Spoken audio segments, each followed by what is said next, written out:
दोहराता हूँ सुनो रक्त से लिखी हुई कुर्बानी, जिसके कारण मिट्टी भी चंदन है राजस्थानी। रावल रत्न सिंह को छल से कैद किया खिलजी ने, कालजयी मित्रों से मिलकर दगा किया खिलजी ने। खिलजी का चित्तौड़ दुर्ग में एक संदेशा आया, जिसको सुनकर शक्ति चौर पर फिर अंधियारा छाया। 10 दिन के भीतर न पद्मिनी का डोला यदि आया, यदि न रूप की रानी को तुमने दिल्ली पहुंचाया, तो फिर राणा रत्न सिंह का शीश कटा पाओगे। शाही शर्त न मानी तो पीछे पछताओगे। यह दारुण संवाद लहर सा दौड़ गया रण भर में, यह बिजली की तरह क्षितिज से फैल गया अंबर में। महारानी हिल गई, शक्ति का सिंहासन डोला था सतत्व मजबूर जुल्म विजय ईश्वर में बोला था। रुष्ट हुए बैठे थे सेनापति गौरा रणधीर, जिनसे रण में भय खाती थी खिलजी की शमशीर। अनेकों मेवाड़ी योद्धा रण छोड़ गए थे, रत्न सिंह की शंदिनीत से नाता तोड़ गए थे। पर रानी ने प्रथम वीर गोरा को खोज निकाला, बन बन में भटक रहा था मन में तिरस्कार की ज्वाला। गोरा से पद्मिनी ने खिलजी का पैगाम सुनाया, मगर वीरता का अपमानित जार नहीं मिट पाया। बोला, मैं तो बहुत तुच्छ हूँ, राजनीति क्या जानू, निर्वासित हूँ, राजमुकुट की हट कैसे पहचानू। बोली पद्मिनी, समय नहीं है वीर क्रोध करने का, अगर धरा की आन मिट गई घाव नहीं भरने का। दिल्ली गई पद्मिनी तो पीछे पछताओगे, और जीते जी रजपूती कुल को दाग लगा जाओगे। राणा ने जो कहा किया वो माफ करो सेनानी, यह कहकर गोरा के कदमों पर झुकी पद्मिनी रानी। यह क्या करते हो, गोरा पीछे हट बोला, और रजपूती गरिमा का फिर धड़क उठा था शोला। महारानी हो तुम, सिसोदिया कुल की जगदम्बा हो, प्राण प्रतिष्ठा एक लिंग की ज्योति अग्निगंधा हो। जब तक गोरा के कंधों पर दरिया शेष रहेगा, महाकाल से भी राणा का मस्तक नहीं कटेगा। तुम निश्चिंत रहो, महलों में देखो समर भवानी, और खिलजी देखेगा केसरिया तलवारों का पानी। राणा के सक्षल आने तक गोरा नहीं मरेगा, एक पहर तक सरकट में प्रधड़ युद्ध करेगा। एक लिंग की शपथ, महाराणा वापस आएंगे, महाप्रलय के गौर प्रबंधन भी न रोक पाएंगे। शब्द शब्द में वाली सेनापति का था तूफानी, और संगर के डमरू में जैसा जागी वीर भवानी, जिसके कारण मिट्टी भी चंदन है राजस्थानी। दोहराता हूँ सुनो रक्त से लिखी हुई कुर्बानी, जिसके कारण मिट्टी भी चंदन है राजस्थानी। खिलजी मचला था पानी में आग लगा देने को, पर पानी प्यासा बैठा था ज्वाला पी लेने को। गोरा का आदेश हुआ, सज गए 700 डोले, और बांकरे बादल से गोरा सेनापति बोले, खबर भेज दो खिलजी पर पद्मिनी स्वयं आती है। अन्य 700 सखियां भी वो साथ लिए आती है। स्वयं पद्मिनी ने बादल का कुमकुम तिलक किया था, दिल पर पत्थर रखकर भीगी आंखों से विदा किया था। 100 और 700 सैनिक जो यम से भी भिड़ सकते थे, हर सैनिक सेनापति था, लाखों से लड़ सकते थे। एक एक कर बैठ गए सज गए डोलियों पल में, मरमटने की होड़ लग गई थी मेवाड़ी दल में। हर डोली में एक वीर था, 4 उठाने वाले, पांचों ही शंकर के गल की तरह समर मत वाले। बजा कोच का शंख सैनिकों ने जयकार लगाई, और हर महादेव की धन से 10 दिशा लहराई। और गोरा बादल के अंतस में जगी जोत की रेखा, मातृभूमि चित्तौड़ दुर्ग को फिर भी जी भर के देखा। कर अंतिम परिणाम चढ़े घोरों पर सुबट अभिमानी, और देशभक्ति की निकल पड़े लिखने वो अमर कहानी, जिसके कारण मिट्टी भी चंदन है राजस्थानी। दोहराता हूँ सुनो रक्त से लिखी हुई कुर्बानी, जिसके कारण मिट्टी भी चंदन है राजस्थानी। जा पहुंची डोलियां एक दिन खिलजी की सरहद में, उधर दूत भी जा पहुंचे खिलजी के रंग महल में। बोला, शहंशाह पद्मिनी मल्लिका बनने आई है, रानी अपने साथ हुस्न की कलियां भी लाई है। एक मगर फरियाद उसकी फकत पूरी करवा दो, राणा रत्न सिंह से एक बार मिलवा दो। खिलजी उछल पड़ा, कहे फौरन यह हुक्म दिया था, बड़े शौक से मिलने का शाही फरमान दिया था। बादशाही फरमान दूत ने गोरा तक पहुंचाया, और गोरा झूम उठे उस बादल को पास बुलाया। बोले, बेटा वक्त आ गया अब कट मरने का, मातृभूमि मेवाड़ धरा का दूध सफल करने का। यह लोहार पद्मिनी भेष में बंदी रह जाएगा, केवल 10 डोलियां लिए गोरा पीछे धाएगा। यह बंधन काटेगा, हम राणा को मुक्त करेंगे।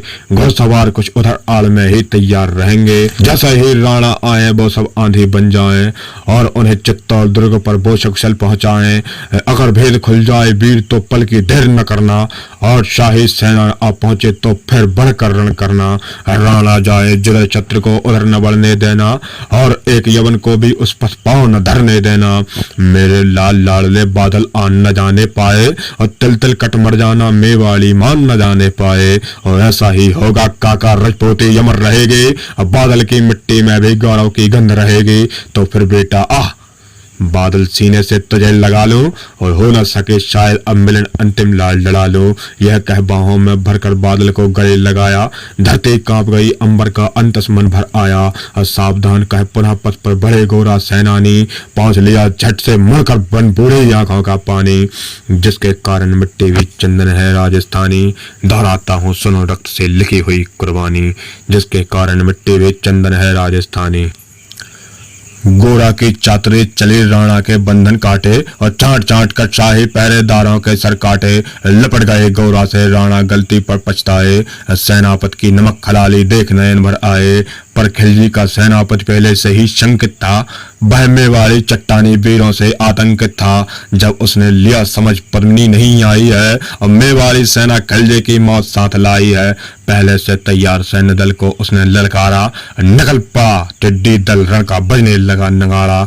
दृष्टि फेरी गोरा की माना राणा को समझाया, रण मत वाले को रोका जबरन चित्तौड़ पठाया। राणा चले तभी शाही सेना लहरा कर आई और खिलजी की लाखों नंगी तलवारें पड़ी दिखाई। और खिलजी ललकारा दुश्मन को भाग न जाने देना, रत्न सिंह का शीश काट कर ही वीरों दम लेना। टूट पड़ो मेवाड़ी शेरों बादल सिंह ललकारा, हर हर महादेव का गर्जा नभ भेदी जयकारा। निकल डोलियों से मेवाड़ी बिजली लगी चमकने और काले का खप्पर भरने तलवारें लगी खटकने। राणा के पद पर शाही सेनापति तनिक बढ़ा था, पर उस पर तो गोरा हिमगिरी सा अड़ा खड़ा था। कहा जफर से एक कदम भी आगे बढ़ न सकोगे और यदि आदेश न माना तो कुत्ते की मौत मरोगे।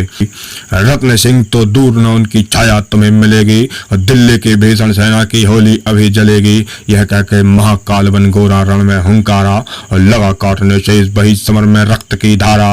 और खिलजी की असंख्य सेना से गोरा घिरे हुए थे, लेकिन मानो बेरण में मृत्युंजय बने हुए थे। पुण्य प्रकाशित होता है जैसे अग्रत पापों से, फूल खिला रहता है असंख्य कांटों के संतापों से। मेवाड़ी शेर अकेला लाखों से लड़ता था, बड़ा जिस तरफ भी उधर ही विजय मंत्र पढ़ता था। इस भीषण रण से दहली थी दिल्ली की दीवारें और गोरा से टकरा कर टूटी खिलजी की तलवारें। मगर कयामत देख अंत में छल से काम लिया था, गोरा की जंघा पर ने छपकर वार किया था। वहीं गिरे वीर पर गोरा जफर सामने आया, शीश उतार दिया धोखा देकर मन में हर्षाया। मगर बाहर मेवाड़ी गोरा का धड़ भी दौड़ा और किया जफर पर वार की जैसे सर पर गिरा हथौड़ा। एक बार में ही शाही सेना पर चीर दिया था, जफर मोहम्मद को केवल धड़ ने निर्जीव किया था। जब जफर कटा शाही सेना का साहस लड़ जा, काका का धड़ देख बादल सिंह मार रुद्र सा गरजा।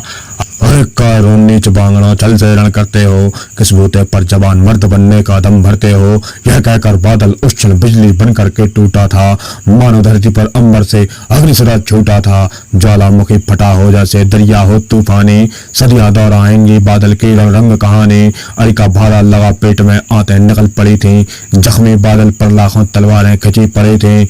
कसकर बांध लिया आंतों को केसरिया पगड़ी से और रंचक न डिगा वह पलंकर सम्मुख मृत्यु खड़ी से। अब बादल तूफान बन गया, शक्ति बनी फौलादी, मानो खप्पर लेकर रण में लड़ती हो आजादी। उधर वीरवर गोरा का धड़ अड़दल काट रहा था और इधर बादल लाशों से भूतल पाट रहा था। आगे पीछे दाएं बाएं जमकर लड़ी लड़ाई और उस दिन समर भूमि में लाखों बादल पड़े दिखाई।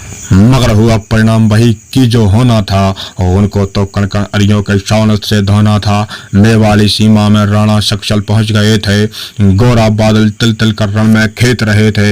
एक एक कर मिटे सभी मेवाड़ी भी सिपाही, रत्न सिंह पर लेकिन रंचक आंच न आने पाई। गोरा बादल के सौ पर भारत माता रोई थी, उसने अपनी दो प्यारी ज्वलंत मणियां खोई थी। धन्य धरा मेवाड़ धन्य गोरा बादल बलिदानी, जिनके बल से रहा पद्मिनी का सतीत्व अभिमानी।